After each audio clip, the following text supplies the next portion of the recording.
So I am here with the book recommendations I had from all of you lovely subscribers. I have totally written them down in a notebook because there were so many good ones out there and ones that I would have never found out about otherwise.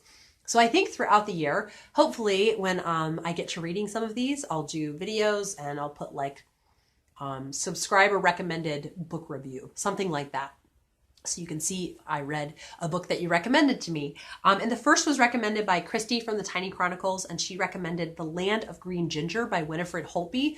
Winifred Holtby is an author that I have heard of, but I was really sobered by the South Riding miniseries.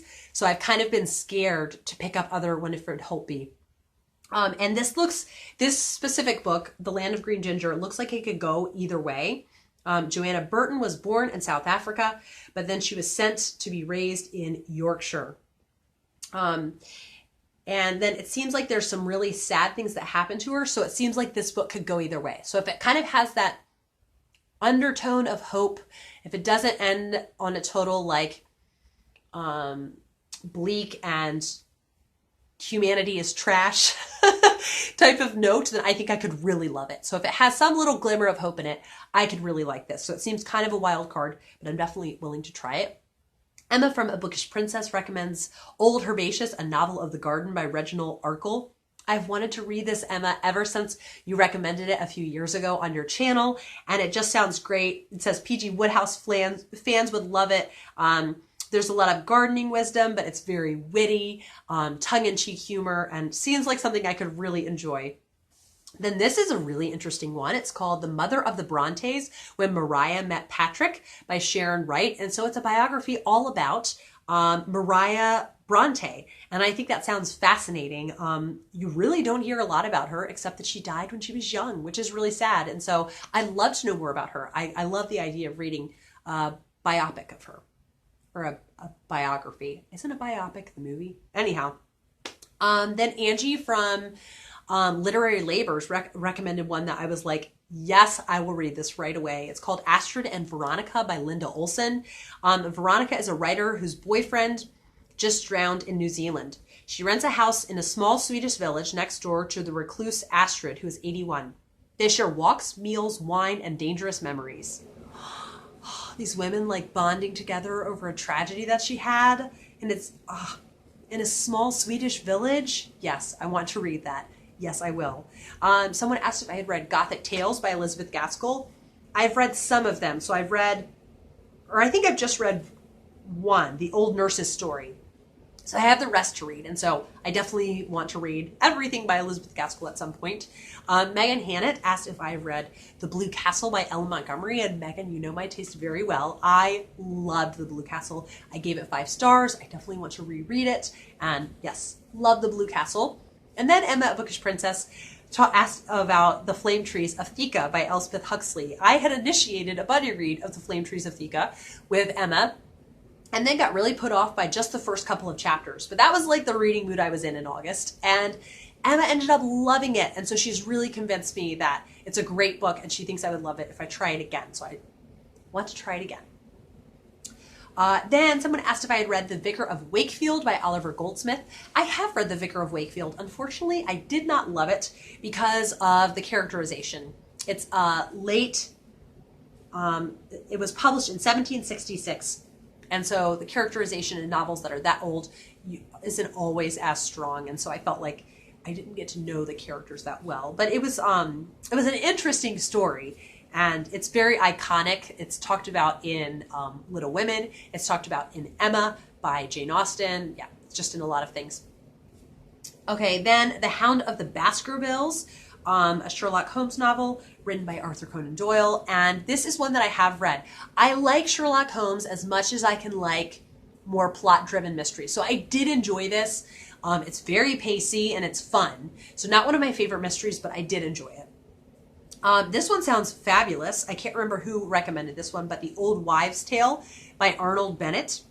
And it was published in 1908. It tells the stories of the Bane sisters, Constance and Sophia, during the mid-Victorian era through their married lives to the modern industrial age when they are reunited as old women. I think that sounds fabulous. The Borrowers, I think Emily from Novell Novels asked if I read that. And I don't think I actually read it as a kid. So I do have several books in the series. I own them. So my plan is later in 2020 with Peter to read those aloud because I really do want to read them.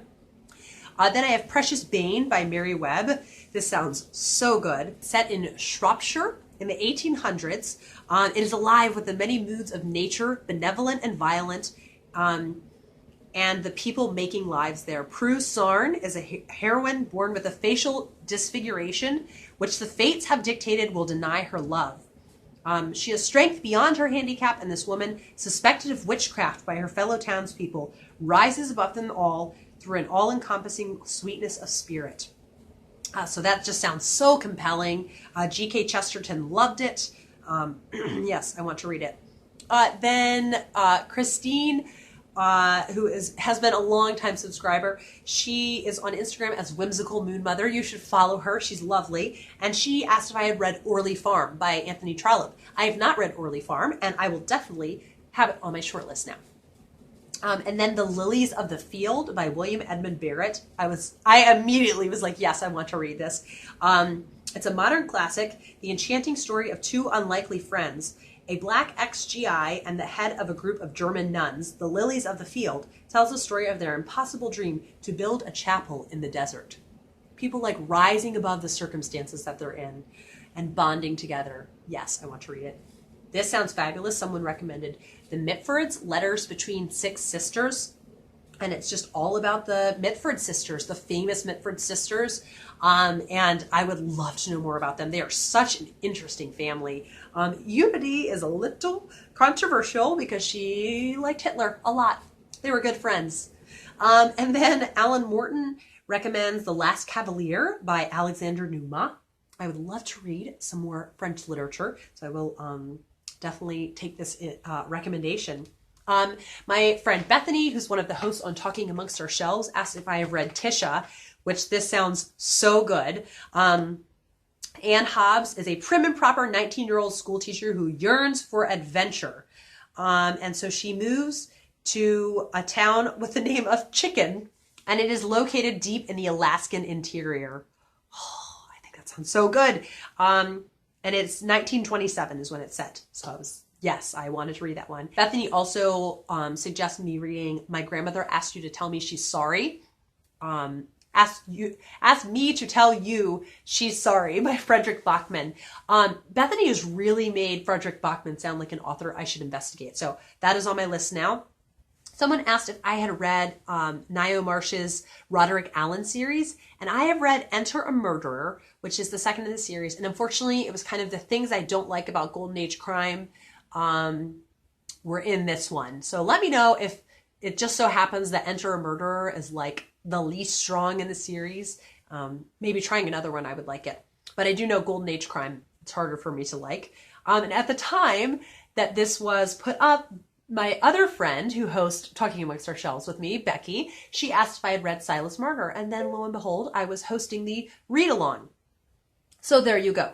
She also asked if I had read The Scarlet Letter by Nathaniel Hawthorne. I have. I loved The Scarlet Letter. That is one that I read in high school. What was I going to say? Oh, I would love to reread it though, and then do a video comparing Adam Bede and The Scarlet Letter, because there are definitely some comparisons in there. I would love to do that. Somebody asked if I'd read A Tree Grows in Brooklyn by Betty Smith. Yes, I love A Tree Grows in Brooklyn. It's been a while since I've read it, so I should do a reread though. The Legacy by Catherine Webb. This looks amazing. It's about these two girls spending summer holidays at Storton Manor, and then they come back years later and all of the memories come back. And it sounded really interesting. Natalie from Curious Reader recommended How to Be a Victorian by Ruth Goodman. And I have been kind of like, I feel like I'm so inundated with the Victorian era from the fiction that I read that I feel like I kind of get my interest in that era satiated, and I'm not as interested in nonfiction about the era, but everyone keeps saying it's so good. I think I should totally give it a try. Hannah from Hannah's Books recommends Swallows and Amazons by Arthur Ransom. I had one false start with Swallows and Amazons, and so I need to try it again. Yeah, I would love to try it again. So thank you for all these recommendations. Seriously, these books just sound so good. I can't wait to get to some of them, and hopefully sooner rather than later, but there's just so many books to get to, but it's a wonderful, wonderful problem to have. Am I right? So thank you for watching. Thanks for all the questions, recommendations. I cannot wait for another year on BookTube. We'll see what 2020 brings, and I will be back for another video soon. Bye.